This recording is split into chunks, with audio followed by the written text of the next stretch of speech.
Hello Zimbabwe, my name is Clive Mono Mukundu, God's favorite guitarist. Welcome to the program. Ndakazvarwa ndichinzi Clive Mukundu musi wechipiri Tuesday 15th of September 1970 kwaRusape. Then ndazokurira muno muHarare. Kumba kwedu tiri vasere 8 pachirungu, ndiri wechipiri. Side ram homes tiri 6. Then mudhara akazoita second marriage panoita vamwe vana vaviri, saka pamwe chete tiri 8. Ndiri kuchiona ndine dreadlock rimwe chete, one dreadlock ranga riri panapa so. Saka ndo randaiti monologue. Saka rakazongoshotenwa nanadhima yakasenga ngoti mono. Because pane time yandakamboridza nanadhima yakasenga so. Saka ndo pandakazopiwa rekuti mono racho rangoshotenwa. Ndakaroorana naJean Kande Mukundu 1994. Tasangana Saturday 12 June 1993. Patazoroorana January 1994. Ende tine vana vaviri, mumwe anonzi Takakonda is a musician vazhinji vanomuziva. Then mumwe anonzi Tariro.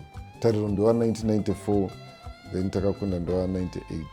Yanga iri passion, angobvira ari mudiki achingofarira kuridza. Akatanga achida madrums, asi mai vacho ndovakazomuti kumadrums hakusi kwako nokuti hausi kuimprove, hatisi kumboona progress. Saka chinja uende kugitari. Pangoenda kugitari basi watongotanga kuputika. Saka ino vanoridzira vana Zimpraise, vana Mara Brown, vana Everton Mulalazi nevamwe kuSouth Africa vanombo vachiswededza munomu. So he's one of the busiest guitarists parizvino. Zvimusic kazhinji kacho zvinhu zviya zvokuti unonga watozvarwa zvitongori imo mauri. Saka kubvira ndiri mudiki ndaingofarira even kungoona instrument sokungoiona so vana angu aitorwa. I still remember even nyangwe ndiri kuma5 years chaiko. Saka ndane 9 years ndo pandakazogadzira gita rangu rekutanga remagaba. Then kuzodzidzira chairo ndakazodzidzira ndane 17. Ranga regore ra1988 ndo pandabva ndafoma band rangu rekutanga rainzi Sarungano Chanters. Saka from there vandakazongojoina mabhendi akasiyana-siyana kusvika ndazoridzawo nemabhendi makuru vana Oliver Mutukudzi, vana Choniso Maraire, svika ndazotanga studio 2007.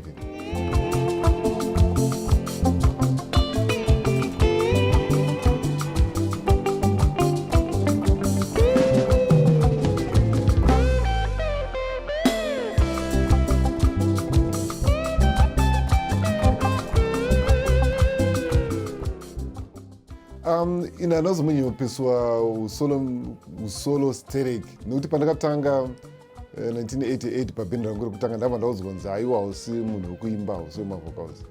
Saka dream yekunazoita solo musician ndabva ndairasa pasi. Saka even pandinoita marecording zangu ndindisingarekodi zviya zvekuti inini wacho ndizoita superstar, but nechiadvertise saida ndiri kuadvertisa maguitar skills angu kana ndiri kuadvertisa sound yekustudio. Saka handazombonya sereki kuita solo artist, but ndakanyanya seband member nesession musician. Session musician ndiwaya vanohaiwa kurekoda nemaartist akasiyana-siyana. Zvokuti kutaura kunoku nditori featured pamaalbums anopfuura 1000. Malocal musicians, maforeign musicians chingodaro-daro. Nemusic production ndoimwe yandakunyanyita mazuva anaya. But zveusolo handambozombozvipesiwa. Kusiyana noRiver Mutukudzi kwaita kunge uri kuridza kana kuti uri kutamba bhora munational team. Nokuti parizvino I think ndiye musician anyanyoita international muno muZimbabwe kupfuura mama-artists ese. Nokuti vamwe vari international vatinoziva vanongozivikanwa kana kuti kanzvimbo kamwe chete. But Oliver Mutukudzi waiti ukaenda kuAmerica, ukaenda kuEurope kusina kana maZimbabweans, kunana Switzerland kwaiwe, kunana France, Holland, aingozadza. Ukatendera naye muAfrica muno, mutakatendera naye muAfrica muno, kusvika kunana Uganda, kunana Ethiopia kwese uko aizadza. saka I think muno muZimbabwe hatisatamboita any artist akazomboita international kufanika Oliver Mtukudzi, and I hope tichaona mumwe, but pari zvino tisatamboita munhu anoita mukurumbiro wakadaro. Chandakadzidza kuna Mtukudzi ndechekuti kana uchida wanyatsonzwika kunze kwenyika unofanira kusounda like where you come from, nokuti vanhu vazhinji vanonyeperana mazuva ano kana kunyeperwa nemama-radio stations kunzi ukatedzera zvekunigeria, zvekusouth africa, zvekujamaica ndokuti uite international. Formula iyoyo haisati yamboshanda kubvira pakatanga music industry muno muZimbabwe 1930 ndo pakatanga music industry muno muZimbabwe. Because ukada kutarisa formula yekuita international ndeyekusounda local, but formula yekungoridzwawo pamaradio muno muZimbabwe ndeyekutedzera vekunze. Paradio unorira hako but international haubudiriri, haukwanisa kupapinde. And ukada kutarisa I think pane mafomula matatu anoshanda muZimbabwe. Pane 1 yekuita international, poita 2 yekuti unongorira muno muZimbabwe pamaradio usina mari, poita imwe yekuti unorira hako woita hako mari muno muZimbabwe but usingakwanisa kuita international. Saka I think ndiri seni zvangu I would prefer formula yekuita international, because international kune mari yakati wandei, neven mamisens anobatwa zvakatosiyana nemuno muZimbabwe ukanoridza mafestival ekunze uko, even treatment yamunopiwa yakasiyana. Pozita formula yekuti unotedzera music dzekunze, wotedzera vana amapiano, wotedzera manigerians, wotedzera majamaicans, worira zvako paradio. Saka pana vamwe kuti vanorira vozoitawo zvavo mari, but locally vasingakwire ndege. Kana vakakwira ndege vanoridzera maaustralians, mazimbabweans ari kuuk nekunhingirinoku kune mazimbabweans, but pana vamwe kuti vanongorira paradio. Mashows havatomboiti ukatatasa maposta akutorera maposta avo because hakuna anouya mashows avo. Saka I think munhu kana uchipinda music industry unofanira kupinda uchiziva kuti zvinhu zvakamira sei. Saka vafanira vazhinji vanogara kundifonera kuti ndara ndoda kupinda music industry, ndoimba music yakati. Saka ndongomutipa kuti mafomula anoshanda matatu, kana mafomula ariko matatu. Uda kurira muZimbabwe zvoperera muno here usina mari, kana kuti uda kurira muno muZimbabwe uine mari but usiri international here, kana kuti uda kuita breakthrough international zvakaita vana Thomas Mapfumo, Oliver Mtukudzi, chioniso. Saka mafomula acho ndeaya neaya neaya. Saka mwanozoti ndari kuda kundirambidza zvinhu zvandoda kuita because ndofarira kuita zvakati. Ndomuti no, handisi kukurambidza, ndingokuratidza machoices aripo, so that kana uchiita decision yako unoita decision inonzi pachirungu an informed decision. Saka the biggest lesson ndichipindura mubvunzo yandakadzidza from kushanda naOliver Mtukudzi ndeyekuti ukaita zvinhu zvekumusha kwenyu, machances ako kuita breakthrough international akawanda, even kubudirira home and away unobudirira. Ndo zvandakadzidza izvo.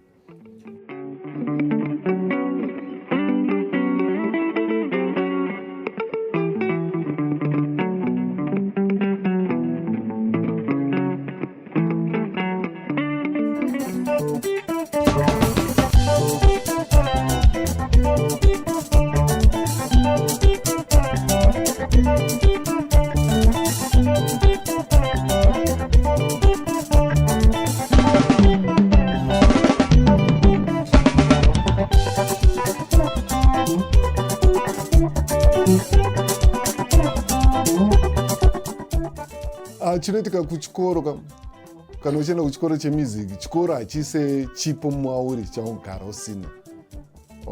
Saka ukatarisa zvikoro zvemusic zvizhinji pasi pose vanototanga vatoita maauditions ekuona kuti chipo chacho unacho here, because chikoro zvachinoita chinowedzera information pachipo chawagara uinacho kudhara. Saka ndizvo zvandakaita kuti inini first time yangu kuenda kuchikoro chemusic it was 2001, ndofunga 13 years after ndatojoina music industry. Ndatoridza magitari, ndatorekodha maalbums hobo. Saka kwangu ringori kuenda kungonowedzera information pachipo changu, so that ndinodzidza the theory side nekudzidza the academic side. Saka first qualification yandakaita yanga iri inonzi National Certificate in Music. Ndakaenda 2001, ndikapedza 2002 ndikagraduata. Then vandaita imwe futi inonzi Theory of Music ABRSM, vandaita grade 5. Then vandazoenda kuMSU kunoita degree rinonzi Music Business, Musicology and Technology. Vandagraduata last year 2002. Saka pandakaenda vanhu vaitonditi uri kuenda kuchikoro hakuna mabasa, ndati no, kuenda kuchikoro hauende kuchikoro kunotsvaga mabasa. Pfungwa yatinofanira kubvisa Zimbabweans. Ndaenda kuchikoro kunowedzera ruzivo pachipo changu, nokuti chikoro hachikupe mari. Chikoro chinongokupa information. Saka it's up to you, information yacho unogona ishandisa kutsvaga mari, but chinango chekuenda kuchikoro ndikunotsvaga information. Saka ndichipindura mubvunzo, kuchikoro ndakazoenda ndine certificate yecollege of music nedegree reku-MSU, but ndaenda kunowedzera chikoro pamusoro pechipo chandandagara ndinacho kudhara.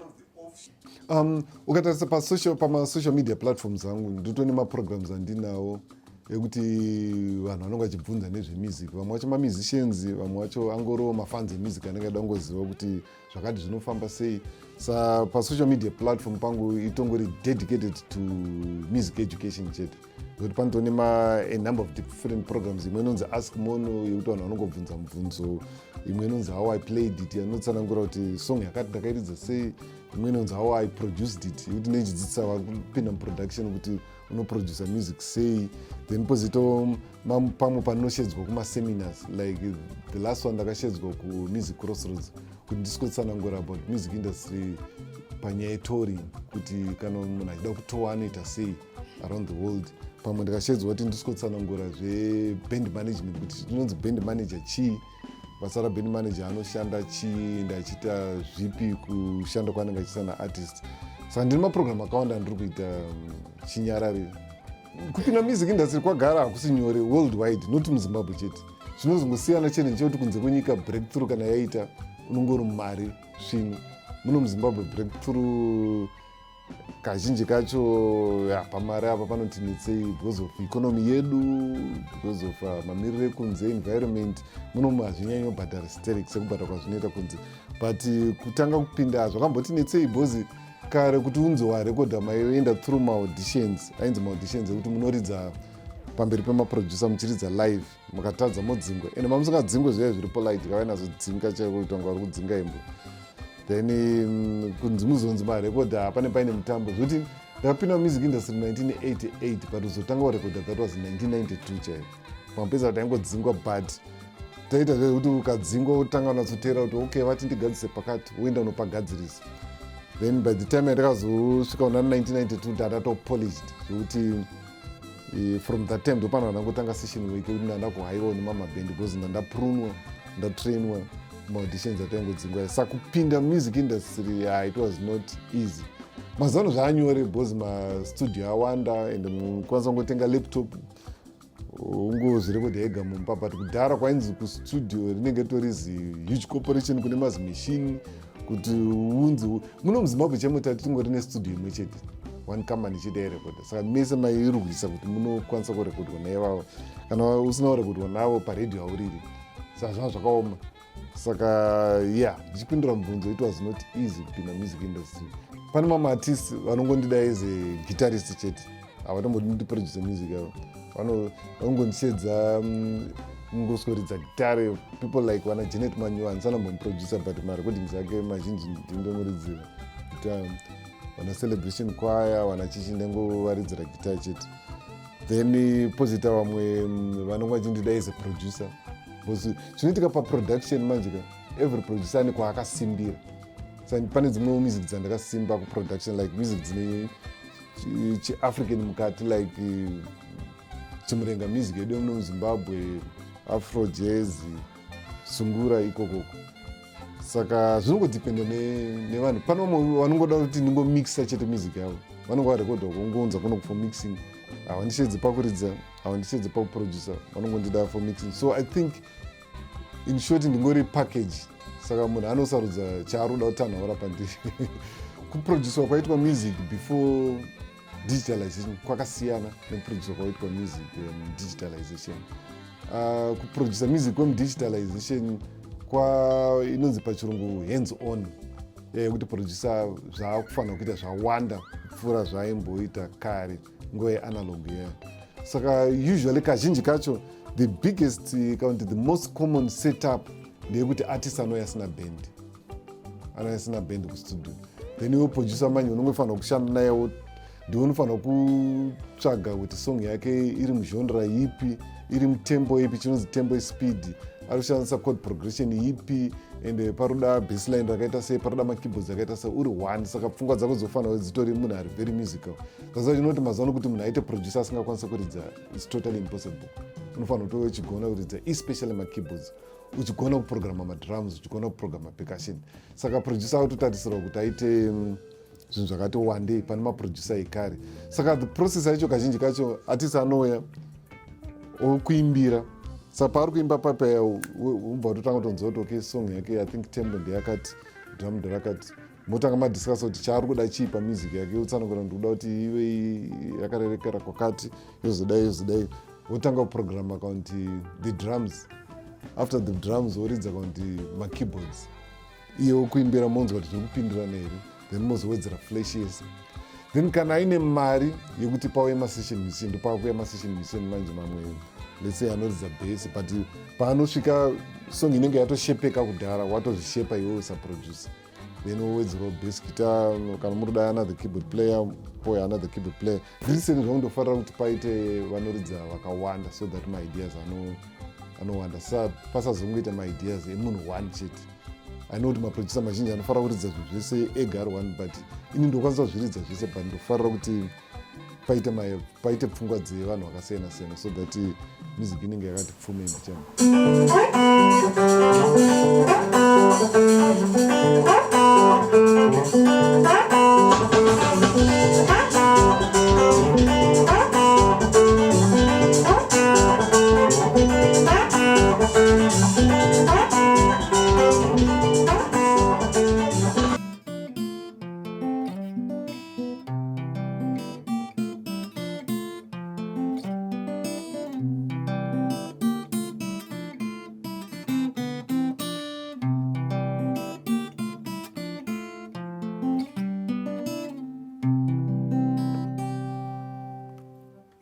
Music production ingori basa like mabasa ese. Saka mabenefits aripo kubhadharwa. Saka nekuti ndizvinongonakidza bhozi kana uchiproducer unopedzisira wane kamukaruzivo kemusic kakati one day kutopfuura vacho vanoimba vacho. Saka ukatarisa vanhu vazhinji vanoimba vanotoda kutoshanda nemaproducer bhozi vega vanotoziva kuti pane kamukaruzivo. Unoziva kuti munhu ukangoswera kungoita chinhu chimwe chete for nguva yakareba, unopedzisira wane kamukaruzivo kakasiyana nevamwe even vari mufield imomo. I think ndofunga ndiri mumwe wekutanga kuisa matutorial paYouTube. Nokuti zvakaitika ndezvekuti ndakatarisa paYouTube ndikaona vekuamerica vanoisa, verock vanoisa malessons, vekudRC vanoisa malessons, vekuSouth Africa vanoisa, pandatarisa bva hakuna ekuZimbabwe. Saka ndozvakatotanga kutondipusha kuti nditange kuisa malessons, matutorial paYouTube. I think ndofunga ndatanga kuona 2010 handisingakanganisi. Saka ndinawo akawanda aripo paYouTube. Zvekuti 2018 ndakatoshedzwa kuUniversity of Michigan. After vaona matutorial aya, ndakatodzidzisa po Zimbabwean guitar for svondo rimwe chete. Saka zvinhu zvekuti zvinotoonekwa zvekuti ndogara kusangana nevamwe, even vamwe vanonitumira mameseji vari kunana France, vari kunana Portugal, Brazil, South Africa, vaitaura kuti tiri kuona matutorial. Nongoziva kuti mazano vanhu vane shungu dzekuda kudzidza sterix. Saka zviri kutoita kuti tikwanise kusangana nevamwe vanhu vepasi pose. Zvinetse bhozi chakanakira music production ndekuti unongori boss wako wega. Saka unokwanisa kucreata time yako wega. Nhasi ukangofunga kuti ndoda kumbopedza nguva ndine mhuri, unokwanisa kukanzura kana kucreata zuva raunoti musi wakati handishande, ndoda kumboswera nemhuri. Saka chazvakanakira ndechekuti unenge uri boss wako wega, hauna munhu ari kufemera mugutsa achipopota kuti sei basa rakati risati raitwa.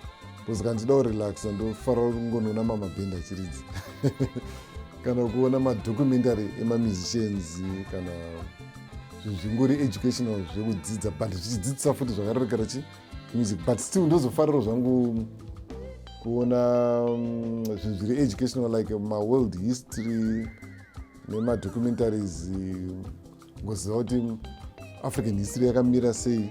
Noti chimwe chandakasiyana nevamwe vazhinji ndechekuti handinakidzwa nekuona mamovie, handinakidzwa nemasports.